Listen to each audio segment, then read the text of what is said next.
Hi, and welcome to the Whisky Wealth Warrior Podcast. I'm your host, Glen Palmer, and on this show, it's for those who respect the craft of fine spirits and think long term about wealth. Now, before we dive in, very quick word from our sponsor. This episode was brought to you by Whisky Wealth Mastery, where serious investors learn to build wealth through whiskey casks the right way, with data-driven investing in a quietly powerful asset class that has historically delivered between 8 and 12% on annual growth. If you've ever wondered whether whiskey could be something that more that you drink, actually something that you own, grow, and monetize strategically, that's exactly what we do. Find me at LinkedIn, on Glen Palmer Online, or check out the show notes below to explore further. Because if you're going to play the long game, you may as well play like a warrior. Now, today we are joined by Octavio and Miguel. Now, these guys are visionary Mexican entrepreneurs. And I might need your help with your pronunciation here, but Octavio, you are the CEO of Luhulaa Tradiciones de Mexico. Have I got that right? Yes, okay. great. And then Marlin, not only that, but Marlin Fishing and Beer and the Ancestral Mezcal brand, Luhulaa Mezcal. Now, today we unpacked how he's built a premium spirits business that's rooted in tradition, sustainability, and storytelling with a lot of the experience that is transferable to the whiskey market. So, Octavio, Miguel, can't wait until I dive in, learn from your unique experiences in building and scaling your mezcal brand. So let's jump straight into this one, shall we? Yes, of course. Yeah, ready.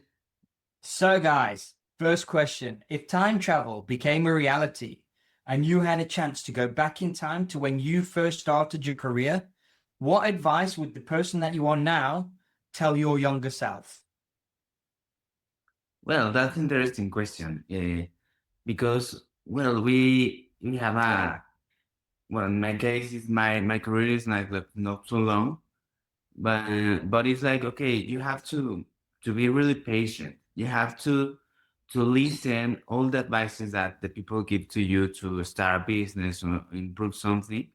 And you have to be close to that. You have to listen and hear and not do exactly what they told you. You have to take your own criteria and make a compose of all of these, like, and make what you are really feeling like it's better for you or what you are trying to start. Yeah. So basically, listen to other people's advice, but you don't always have to take that advice. Sometimes you do, sometimes you don't. So, Yes. yeah, exactly. So for listeners who may not know the difference, how would you explain the key differences between mezcal and tequila? And how have you positioned Luhulaa Mezcal to stand apart in a market where tequila more than often gets the mainstream attention? Okay.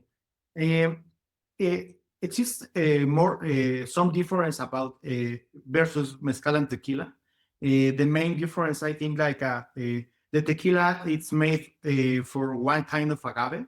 It's the agave azul or blue agave. And the mezcal made between 30 species of different of agaves.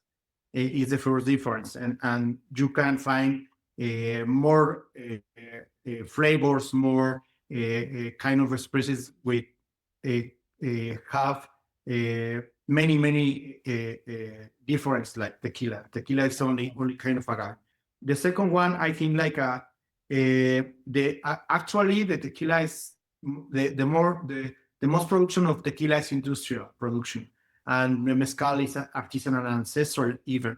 The most way for made or distillate agave is ancestral, and the mezcal try to preserve this tradition, the made or distillate ancestral way, and the tequila the most of brands produce industrial mezcal, the tequila. Yeah. And the third is the mezcal exists before the tequila, because I think like 40 years ago, the mezcal exists, and even the colonization of the Spanish, or the colonization time. The mezcal in the towns, the mezcal have it starts the production in clay pots, in the ancestral way. Right? Yeah, the mezcal is like more pure. Wow. It's more natural, more pure. Even there is some industrial process in the mezcal too, in a few brands, but most of the brands are artisanal and ancestral process. So they keep pure the mezcal, the essence of the vibe. Yeah. Different than the tequila. Tequila is more industrial. Nowadays, there are one of the brand, a few brands that they trying to rebrand, not to return to that process, artisanal. The old ways. But it's just the tequila made by one agave, one species. So that's the Yeah. main difference. Well, to be honest, there's actually quite a lot of differences, isn't it? So Yeah. mezcal. So I'm assuming then tequila came from mezcal. Mezcal was first. The old Yeah. traditional ways, the old clay pot ways Yeah. are doing it very ancestral. Then tequila became more modernized and produced a lot more quicker, I'm assuming. Yeah, lots of differences. I didn't really realize that there was so many differences. So what inspired you to launch Luhulaa Mezcal in the first place? And how did your journey into mezcal differ from your other ventures, like your Marlin Fishing and Beer and your Lahore Rooftop? Okay. Well, what inspires us to start the mezcal brand is that we want to share about all the tradition, no? Especially in the beverage drink, the traditional that is the mezcal. We want to preserve that tradition and give to know to the world how is really made this special beverage, no? How special it is, and to give to know all the work that is behind the beverage, no, the mezcal, because it's a lot of work, a lot of people that is participating in that process. The productor, that is the name that receives Maestro Mezcalero, the master of mezcal. He is who lead how to make the mezcal, about all the production. A typical process, artisanal or ancestral, take around 30 days to complete the beverage, not the drink, the mezcal.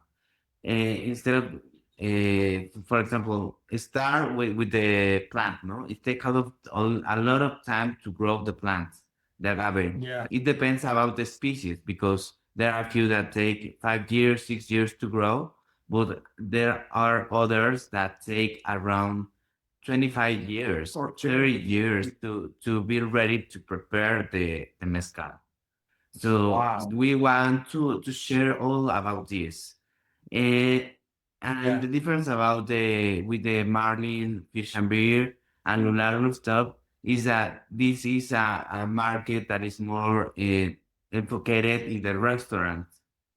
So, but at the end, it converts in the same space that all the people drink the mezcal in their restaurant. So it's like a connection that they have. And this is a place that permits we permit the offer education for the people that want learn about the mezcal, about the tradition, about the have experience through the mezcal. Yeah. So we've talked about this quite a lot. So mezcal is, really deeply cultural and artisanal. How do you balance preserving the ancestral production methods with building a global contemporary brand? Well, that it's really tough. I can imagine. Yes, big, but we are trying always to work with the people, no, the people of the towns. And we are like telling them that we don't want to change anything about them, about how they make all the production, all the process. We want to maintain authentic. So we are always telling them, don't say anything about you. We have to increase the production. Okay, we ask for more help from other people to increase the production, maybe make more bigger the palenque in the cooking and all set, but always we are trying to continue authentic. We involve to the maestro mezcalero, the people of the town in the production, in all the decisions. We don't take decision without consulting them. Always make the consulting with them to make the a force together, no, to make better of the process. So Yeah. And then following on from that, then your mezcal highlights sustainable cultivation and those partnerships with the Mezcalero families. So, what challenges and opportunities have you faced in weaving the sort of environmental stewardess, the taking care of the environment into your business model? yeah, No, sir. Especially Okay. now that I know that some plants take 25 years to Yeah. Yeah, the most of agaves of plants more old that is the agaves is divided in two kinds. The cultivated agaves, that is the more younger agaves that the people in the towns now working in cultivate the most younger agaves. But then exists the another kinds of agaves that is wild agaves. This kind of wild agaves exists that 30 or 40 years ago, and the new generations, it's a really important challenge because you we the project the challenge is take ¿cómo se dice? Take que tomen la take a responsibility that they take care of these lands, because Yeah. it's now exists very much agaves, wild agaves, but the real challenge is they made a plan that take care for the new generations of agaves for preserving some species, because exist species that are more or less production or more or need more care in the land Mm-hmm. for take care for and preserving these lands. In the case of the plants, in the case of the water is the same. We're working in the same way for take care for the water, or don't this waste. The more we're in the process and recycling the process. And Yeah. in some palenques is the name of the factories of the made mezcal. And in some palenques, we put some filters for The smoke. the smoke don't go to the environment. Yeah. And I don't know. Yeah, it's like we are trying to more the palenques. Okay, always continue make it so more traditional and typical process, but we are trying to make it more sustainable. Not take care about the environment, the water that we use, about try to recirculate the water when it's making the distillation, for example. Yeah. The wild agaves, the plants, obviously we have to go to the mountains and look about the agaves. So there are always like decision, no, like from you go to the forest to make the cazar, to go for some land, no, to hunt some animals. Is the same in the agave plants. Yeah. There are seasons that you can cut some kind of species of agave. There are other seasons that it's prohibited to cut that agave plant, because you have to keep them to reproduce, no, and Yeah. grow more plants, agave plants. So that's kind of the way that we are trying to take care about the agaves. Yeah. Because, for example, in the tequila, one of the problems is like the agave plants are overproduction. It's like you don't have more agave plants maturity in the 5 years to take to grow. So they're like, oh my God, what are we gonna do? That's why they start to make more industrial and more process to accelerate that kind of agave plants. Yeah. Yeah. Another important thing I is like we work in take care with some communities in take care for the natural pollinators. That is the two animals. That is the bat and About the another little bird that here in Mexico and colibri. colibri. Mhm. And So this, it's also about keeping them species alive because they are the pollinators and they are yeah, very important in creating the agave plants. It's Yeah. really interesting, really interesting. So in a crowded spirits market, especially with tequila and mezcal now gaining global traction, what marketing or distribution strategies have worked best for Lula? And have you leaned on digital storytelling, international competitions, or different showcasing events? What have you tried to sort of get that distribution and marketing out to the wider audience? Okay, that's a really interesting question. That one is like, okay, we are working in the digital media, no? Obviously, with our website, where is all the tale, all the stories.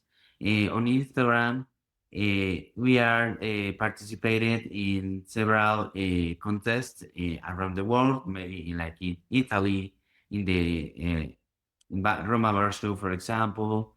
In Japan, we participate in several like Events of competition them. or events of agaves. We are working a lot too with the consulate and embassies Mexico around the world. They make Mhm. different events about around the tequila or the mezcal. So they invite some people and we participate in that in there, like trying to share about education about the mezcal. That works a lot. Collaborated with the embassies. Yeah. And maybe The- participate in different contests too about the mezcal. No, for example, there are one contest in United States that it's one of the most important. It's San Francisco World Spirit Competition. In the 2024, we participated there with one of the labels that we have. That is the Mhm. Tovasici Ancestral, and we won in there a double medal gold. No, like one of the best mezcals in that Oh, contest, nice.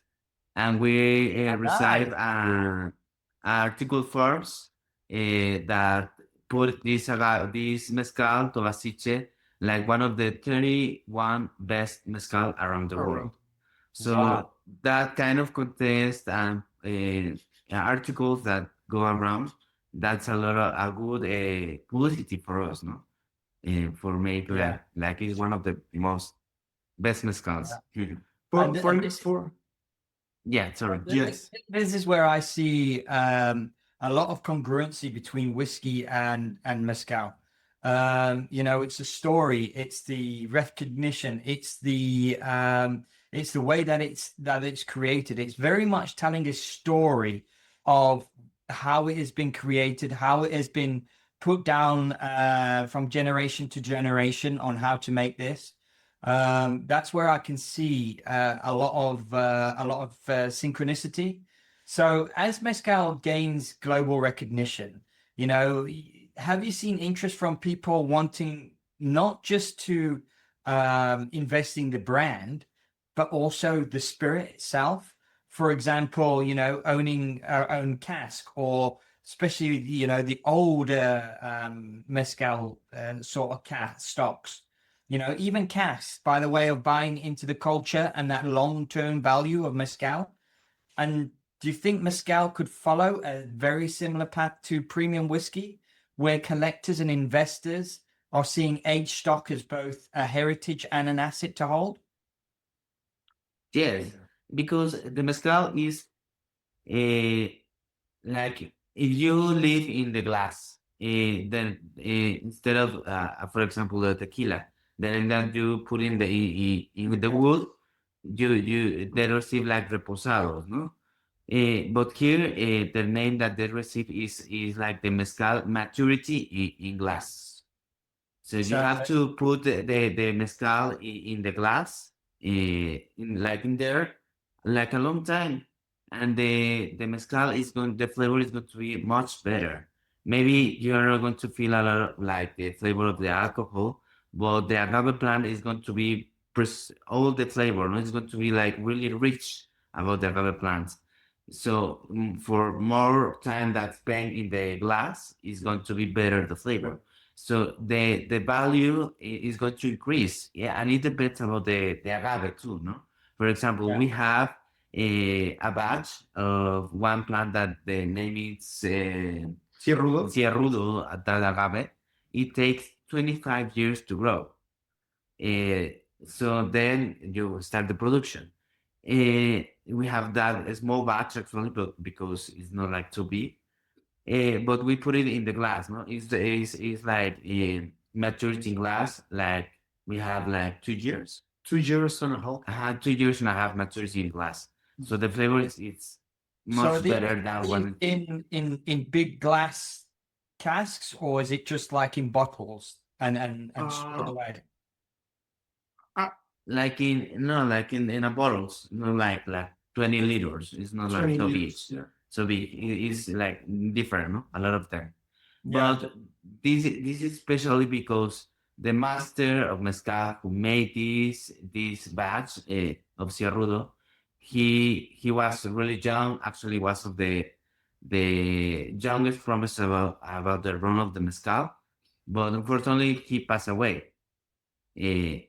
Before, well, he made the production, finished the production, With the last one. and a few days later he fortunately died. Oh, wow. But he gave us this production of Cerrudo. That's why we put it maturity glass, because it's like going to be a special edition for and like a tribute to this master of mezcal who make that last one production of So how long are you leaving that to rest before taking it to market? Well, we have like 2 years, 2 years and a half. We are maybe in this year or at the beginning of the next year, we are going to launch this mezcal. So, but it's not like a rule, no, that you have to leave it 1 year, 2 years. No, it's not a rule. You Yeah. have maybe leave 6 months and start to increase the value of these batches of maturity. Yeah. Especially when you think about the story and it takes 25 years for the plant to grow, and you only have so many bottles of this or so many liters of this, it really brings to the attention the scarcity of exactly what you have. And what adds to the story as well is the distiller who unfortunately passed away. So there's never going to be Yes. the batches of that again, ever, because he's not going to be here to produce it anymore. So I wish you all the luck with that. And yeah, I'll be watching closely to when that actually comes out. So Octavio, Miguel, this was one very, very interesting conversation from brand to a distribution perspective. And I've really, really enjoyed this conversation. So thank you very much. Once again, thanks to my listeners for and the viewers on YouTube as well. Just before we go, guys, if my listeners or viewers want to get in touch with you and find out what you guys are actually doing at Luhulaa Mezcal, how can they actually do that? Well, they can be in touch with us by Instagram. They can write us directly there, and we talk there. In our website, there is all the information too about our social media that we have. An email too that you can send us something, and we can be in touch by that. In all, it's luhulaamezcal.com. Yeah. So just for my viewers out there and listeners, it's Luhulaa spelled LUHULAA.com. Yes. Yeah. Yes. Okay. Thank you for take us the opportunity of sharing a little piece of Heart of Mexico. Oh, I love it. When it comes to stuff like this, guys, I love it. When it comes to a story, when it comes to artisanal, when it comes to taking something that is used by your ancestors and then created, and then you're still keeping that alive. For me, that is fantastic. So that almost wraps up today's episode. I want to thank you for joining me, guys, on the show, sharing your passion with me. Before we go, quick reminder, this episode was brought to you by Whisky Wealth Mastery, where serious investors learn how to build wealth through premium whiskey casks the right way, understanding data-driven strategies in an asset class that historically delivered between 8 and 12% annual growth. If you've ever wondered why whiskey could be something that you own, grow, and monetize, not just drink, it might be time to take a closer look. If you want to learn more, you know where to find me. You've been listening to the Whisky Wealth Warrior Podcast. I'm your host, Glen Palmer, and I was joined today by Octavio and Miguel. Thank you for listening or watching, and I'll see you in the next episode.